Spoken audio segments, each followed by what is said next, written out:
Welcome back to Doctor Who The Cancelled Chronicles. Today we will be talking about the final 2 seasons of the 10th Doctor era, as well as the 40th anniversary special. Let's go. So the 3rd season would have all of the companions returning, and Shaw, obviously. Parkin wanted to somewhat play it safe with the 3rd season after the 2 more experimental seasons before it. He wanted to have the vibe and tone of previous eras for each serial, with returning villains, but in a modernized context. Lanning was somewhat against this, as he wanted to stick to the more experimental aspects of the seasons before. It is the reason he signed on to do the job in the first place. They hashed it out and tried to blend Parkin's ideas and Lanning's interests, and tried to remain experimental in terms of the Doctor's character, but have the tone of previous eras strewn throughout. Another big change was that the running time for each episode would change for the second time in the show's history, with it going from 25 minutes to 45 minutes, much like with the 6th Doctor's first season. It was to be more in line with the dramas at the time, with serialized productions being pretty much phased out, with the exception of Doctor Who and maybe a couple other shows. In addition to the running time changing, it was because of this,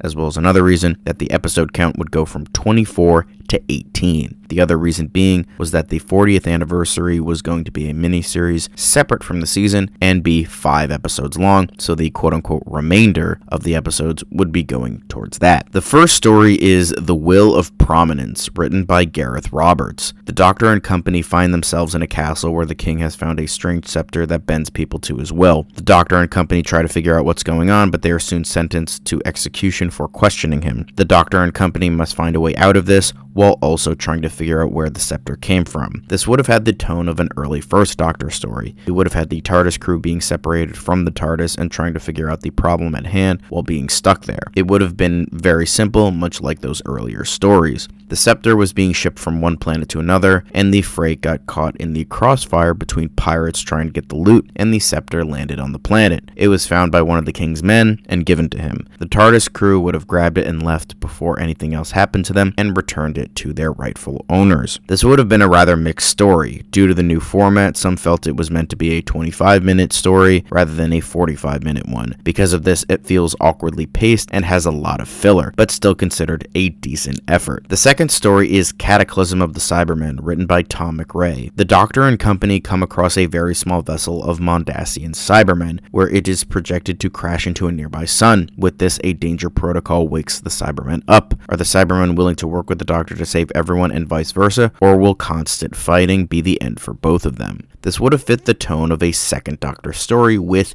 the Cybermen as the main villain, and being stuck in one location, similar to Tomb of the Cybermen. The first episode would be them stuck on the ship trying to figure out what happened. The cliffhanger would be all the Cybermen getting released. The next 2 episodes would be them trying to figure out what to do. Eventually, they are able to divert the ship out of harm's way. Before the Cybermen can turn on the TARDIS team, they leave in the TARDIS, and the ship then explodes due to the Doctor setting up a trap beforehand. The story would have been highly received. While some believed it to be too long, some felt it was an epic deserving of the Cybermen as villains, and considered it the best Cybermen story since Genesis of the Cybermen, possibly even better. The third story is Retribution of the Silurians, written by Christopher Bulis. In 2970, the Doctor and company visit Earth, where a different tribe of Silurians awakens. However, different from the first time she dealt with the Silurians, these ones are very open to sharing the world with the apes, as they see they have evolved.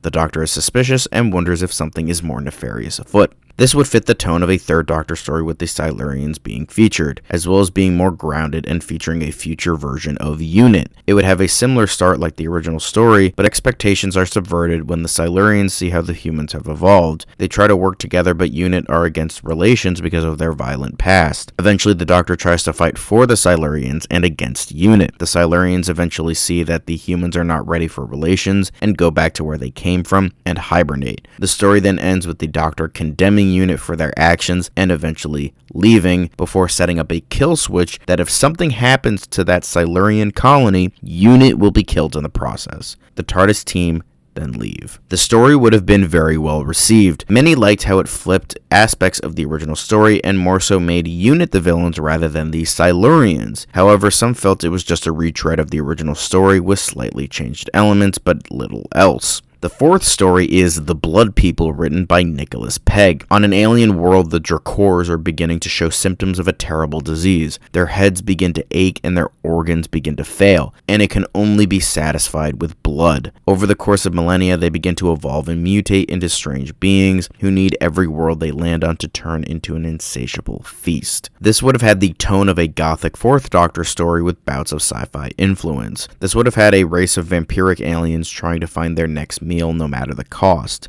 While they wouldn't be sympathetic per se, you would see why they have to do this in order to survive. The Doctor and company would find them and the Doctor tries to help them, but can't because they will die if they can't get more blood. It's sort of an old school predicament, one race or the universe. The Doctor, trying to find a win-win situation, manages to create a blood-like substance that the Dracors can feed on and live. The company then leaves the planet, but it's hinted that this would only be a temporary solution. The story would have been considered good. Many liked the bittersweet ending, villains, and intriguing storyline. However, some felt that the great vampires should have been involved at some point. The fifth story is The Regime, written by Robert Shearman. 5 people are sentenced to be killed by firing squad for speaking out against a totalitarian regime. The Doctor comes in before they are killed and tries to reason with the shooters to see if they can see the light. This would have been a story where it would be like the Fifth Doctor trying to find the good in everyone. It would be a small look into this world and what the people deal with, in addition to the Doctor finding a solution. The Doctor, however, can't convince the shooters to not kill the 5 people, with the exception of one who holds off the other shooters so the 5 can escape with the Doctor. He is eventually killed for his actions. The Doctor drops off the 5 on a different yet similar world, but they accost her that she can't do more. She agrees with them, but states she wishes she could, but that would be too much power one person would be able to hold. The TARDIS team eventually leaves. The story would have been praised. The episode was considered very different from Shearman's other work, but many liked its more grounded aspects, as well as taking advantage of the running time, unlike the first episode of the season. The sixth story is Parasitis, written by Lance Parkin. A parasitic entity embeds itself into a person's ear. They are then brought to a hospital where the Dr. Philip and Corey have taken refuge, tracking the creature. But now the woman is turning into a horrible creature that is being taken over by the parasite. The Doctor must figure out how to stop the parasite from spreading before it's too late. This would fit the vibe of a very dark Sixth Doctor story. It would be along the lines of Wreck, with being in one location for the majority of the running time, like a bottle episode. The alien parasite would be transferred from person to person through a black fluid going into a person's mucous membranes. By the end of it, 3 people get infected, and eventually the Doctor manages to save all 3 people and the parasite along with everyone in the hospital. This would have been considered arguably the best story of the season. Many liked the more horror aspects, but liked the happy ending. It felt unique, but very simple. The seventh story is The Shadow of the Scourge, written by Paul Cornell. The Pine Hill Crest Hotel in Kent is host to 3 very different events: a cross-stitch convention, an experiment in time travel, and the summoning of the Scourge. The Doctor, Corey, and Philip find themselves dealing with a dead body that has come back to life, a mystical symbol that possesses its host, and a threat from another universe that is ready for every trick the Doctor's got up her sleeve. This time has the Doctor gone too far. This would adapt the story of the same name and fit the vibe of a truly sinister latter 7th Doctor story, as he was the original Doctor in the audio story. The story was heavily praised, mainly for its characterization. The plot was described as very simple, but more so focused on the characters within the story, as well as the much darker tone being praised. The 8th story is Warren Dawn, written by Nicholas Briggs. The Dr. Philip and Corey land right in the middle of one of the human race's bloodiest periods in history. Trying to make a difference here would be like standing up and calling a ceasefire on the Somme. Certain death,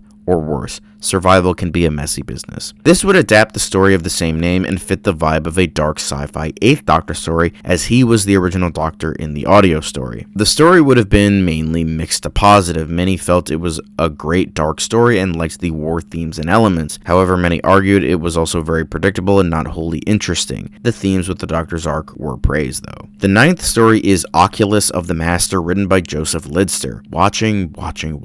The Doctor isn't safe. No matter where she goes in space and time, someone is always watching. The Master, one of her greatest foes. But has he bested her finally? Because the Doctor has done the worst thing that she could possibly think of doing. She killed the companion on purpose. Always watching, Doctor, always watching. This could fit the vibe of a master story with heavy companion themes like that of the Ninth Doctor era. It features ideas similar to the master stories of the Ninth Doctor era, and he would once again be played by Derek Jacobi. The Doctor kills Corey due to a violent attack in one of their sessions, which the Master was watching through his own TARDIS. It is eventually revealed to be a ruse by an unknown entity, and Corey is resurrected, but she soon realizes something is wrong. The story would have been considered the weakest of the season. Many felt that this song and dance was done too many times before, and it felt boring and repetitive at this point. Jacobi would have been praised, but little else. The 10th story is the Negativity Proclamation, written by Jonathan Blum. The Doctor, Corey, and Philip land on a planet where anything that negatively impacts someone's life is banned, and anyone who breaks this law is never seen again. The Doctor and company must find out what has happened to everyone that has disappeared, and if they have died, or something far, far worse. This would have been a regular dark 10th Doctor story. It would have been a typical totalitarian dictatorship type story. It was more so about the characters and the social commentary than anything else. It would have been revealed that the person who disappeared were brainwashed, killed, and then resurrected to fight for the planet in a war. Or they were fighting with a neighboring planet, which would have been alluded to in the background of the story. The person in charge would have killed all the soldiers and would have gotten off scot-free. The TARDIS team would have left in despair. The story would have been highly praised. While some felt the dictatorship ideas were already done previously in the 5th story, it felt different enough that it still worked, bigger and more epic in scale pretty much.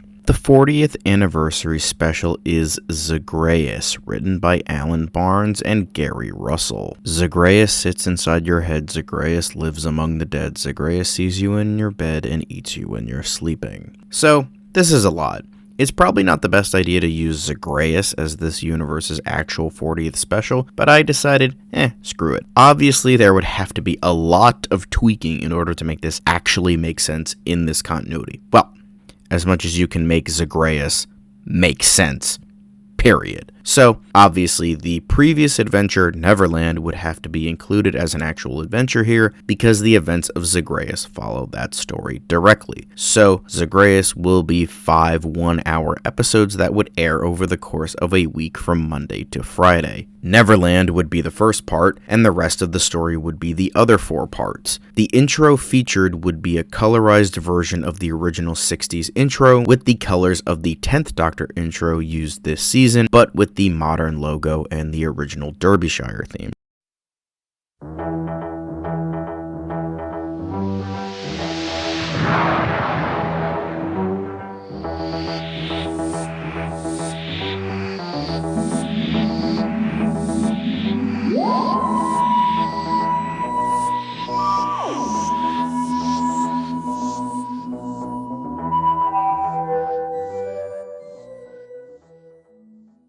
Now, obviously, things would have to be tweaked, as I said. In this case, since Charlie is a huge part of this story, and 9 already dropped her off, it's revealed that she escaped her destiny because of the Time Lords. They kidnapped her to study her paradoxical nature. Best I could come up with. Most of the story plays out the same. The actual companions of Philip and Corey would be implemented in the 2 different storylines. Corey would be with the Doctor trying to help her and free her from Zagas, and then Philip would be with the Brigatardis and Charlie as a bystander. He would just be observing in the background, not really doing much. I didn't really know where to put him, and this was the best thing I could come up with. Then, in terms of the other Doctors returning, there are more available. You have 4 to 9 at this point that you could use, since at the time of the actual special, Tom Baker was against doing Big Finish, but here he would be more than likely to come back. So, 4 is the voice that is heard in the library, instead of 3 like in the actual story. 5, 6, and 7 all take their roles like in the actual special. 8 then takes the form of a visual cue of Zagas at various points in the special, and Rassilon takes the form of 9. He doesn't actually look like 9, but for the sake of the special, that's what he looks like here. The rest of the story would be relatively the same, but with more visual flair. Obviously, with the exception of the end, because we can't have the Doctor going into the Divergent Universe. Due to the events of the special, Charlie would be fine in terms of being a quote-unquote living paradox, and is a paradox no longer. So, she could live her life normally, but can never see the Doctor again due to the events of the story. Corey also leaves the TARDIS after having to deal with the Doctor's alter ego in the story for so long. Philip, however, stays, and they fly off for a new adventure. The story would have been heavily divided among fans. fans.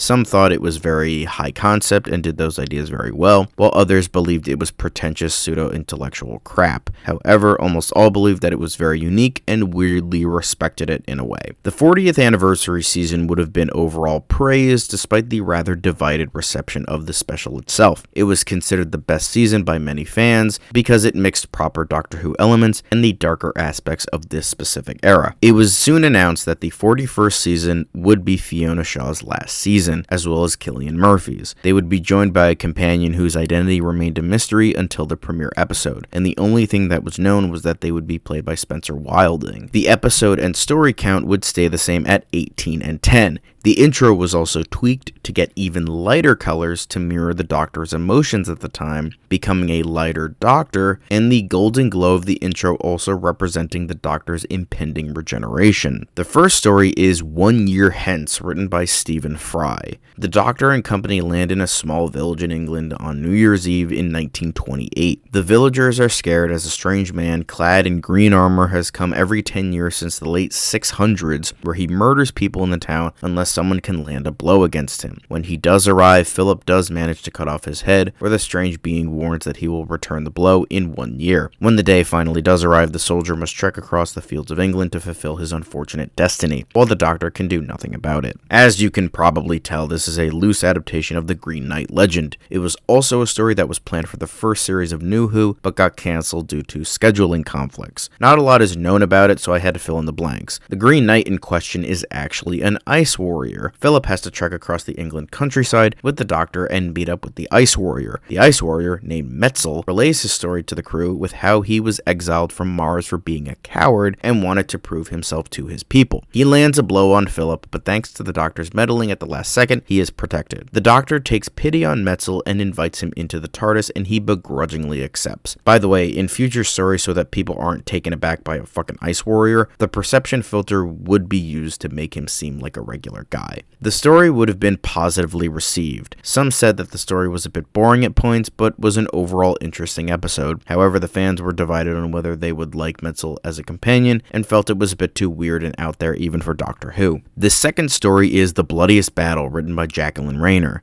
The Doctor and company are all stuck in the middle of the worst battle in the American Civil War, the Battle of Gettysburg. Something even stranger, they keep reliving these events over and over again, but cannot remember previous events. It would have been a story that features the event repeats itself over and over again trope. This time it would feed into the characters of the TARDIS team with their respective arcs. They would eventually figure it out and leave. It would have been some sort of anachronism that prevented the timeline from continuing past the day. The story would have been mixed. Some felt that, for lack of a better word, the story was repetitive, it was stated to not be very interesting at points, and that other stories to feature the trope would have been considered better. The third story is War of the Cybermen, written by Lance Parkin. The Cybermen have almost conquered another world, but there still remains a small batch of rebels that stand in between them and converting everyone on the planet. The Doctor finds herself in the middle of another war. Can she finally put things right? This would have been a typical The Doctor helps the rebel story, but with the Cybermen. Typical stuff, but with some character regression in regards to the Doctor that feeds into the next story. The story would have been very much praised. While it was simple and typical, many still appreciated that it was still well written and fed into the Doctor's character arc. The fourth story is The Elder Paradise, written by Stephen Moffat, the nursing home of the universe. The Doctor stops here to think. She wonders if she should just stay here. She's tired and feels more alone than ever before. She even considers inducing regeneration to rid of this body. This angry body that was bred by war, where she finds herself in between more wars more often than not. She's just so very tired. More character stuff for the Doctor, as well as her problems bleeding into her companions, even regeneration being mentioned at various points. Her companions obviously help her out of it, but she remains forever changed for the rest of this incarnation. The story would have been mixed to positive. Some have said that parts were a bit dull, but an overall very character-driven episode that many respected, with all three getting time to shine. The fifth story is Schrodinger's Folly, written by Mark Platt. The Doctor, Metzel, and Philip come across a celestial being who wants to exist in every second from the beginning of time to the end of time to practically become immortal. They are feeding upon every piece of energy in the galaxy to make it possible, and the Doctor wonders if she can confront confront one of the universe's most powerful beings, or if she will doom the universe. Pretty self-explanatory, more of a weird high-concept story. It would bring in Romana and Gallifrey once again to help with the events of the story. Eventually, the villain would be defeated thanks to the help from the Time Lords,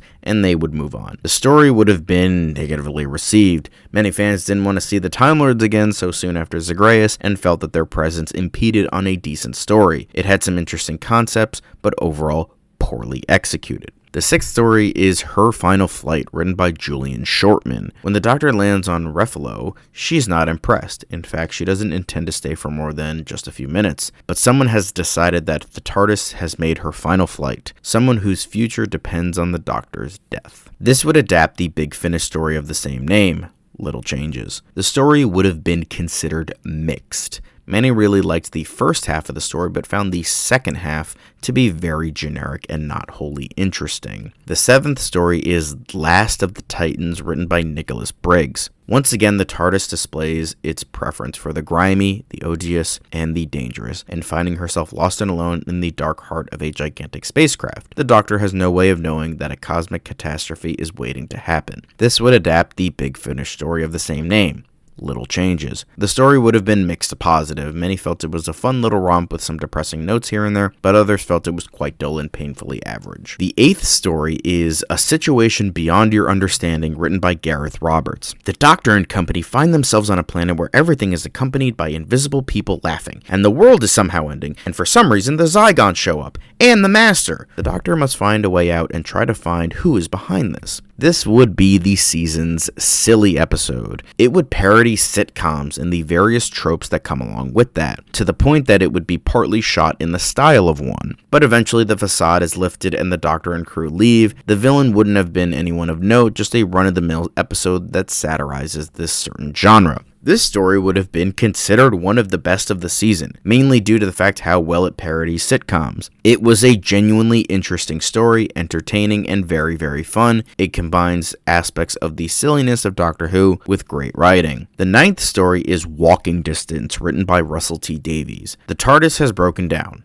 Again. Philip and Metzel are ordered to stay in the TARDIS while the Doctor tries to find help on a small occupied world. She comes across many people on her travels while also stepping into different times. She soon becomes lost in time and even the time vortex itself. She comes across her younger self not only in this incarnation but previous ones as well. Is this just her own delusions trying to come to grips with what she has done, or is it a sign that this life is ending? This episode would have been a tribute, a commentary, and a condemnation of the Fiona Shaw era all in one. It wouldn't have been a clip show or anything, but sort of the Doctor reminiscing on her life, not just here as this incarnation, but her other lives as well, but not as much as her 10th incarnation. It shows that she is regretful of her actions in many instances and how she wished the circumstances of her regeneration were better. It would have shown all the good she did, a lot of the bad she did, and sort of look back on this life, while also teasing that this incarnation is coming to an end and how fearful she is of it. She soon realizes that she can't keep looking in the past and must forge through the present and into the future. And this is where the story ends. The actual weird stuff involving visiting her past incarnations and her past self would never be fully explained, with some theories being from the TARDIS itself and the Doctor's own delusions. The story would have been praised. Many expected it to be slower, but it was an actually really well done episode, and perhaps a bit too meta in regards to what has happened in this era as one of the few cons of the episode. The 10th and final story is Horizon of the Daleks, written by Robert Shearman.